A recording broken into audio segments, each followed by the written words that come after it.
वज़ीर दिफ़ा ख्वाजा आसिफ़ आगुश्त के पहिरों लॉन्ग मार्च हशर शुमावाह दी गए राना सनाउल्लाह लॉन्ग मार्च में रुकावटें ये हमेशा गिरफ्तार करना चाहेंगे। सियालकोटा मीडिया से गुफ्तगू कई है ख्वाजा आसिफ़ गुश्ती के राना सनाउल्लाह जुरत और बहादुरी पजिया जुल्म मुकाबलो कया मार पंजाब हुकूमत आज कोई खौफ ने गिरफ्तार करना चाहत खन अवाम और ऐसी असली चेहरो दिखाने लाए ज़रूरी है कि हर चीज़ सामू ब्याई हमें गुश्ती के आग वारो रोशम आस्ता आस्ता इमरान खान देम लिखने लाए जगह न मिली। ख्वाजा आसिफ़ गुश्ती के इमरान खान एलाज मिनत कया सदर आर्मी चीफ नौशेष है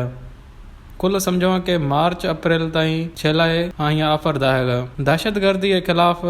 फौज आ जंग मिड़े है हमें वक्त भी शहादत भी वहाँ आइया गुस्सा के नवाज शरीफ बिल्कुल वापस खाई ए आइए वतन न नवाज शरीफ वापस आत को जडी आइयार खबर त मां गिरफ्तार भी हाँ वज़ीर दिफ़ा हमें भी गुस्सा के KPM एहतसाब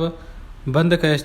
2012 में गुस्सा के ए डबल शाह न आज़म खान गुस्सा के साइफर हम मीटिंग मिनट साश नोखे ठाए उलूं इमरान खान नी गुस्सा के खबर ने साइफर पखोश हुआ नी इमरान खान गुस्सा के अमेरिका नाम न गिरे जालसाजी तरह जलसों खता लहराना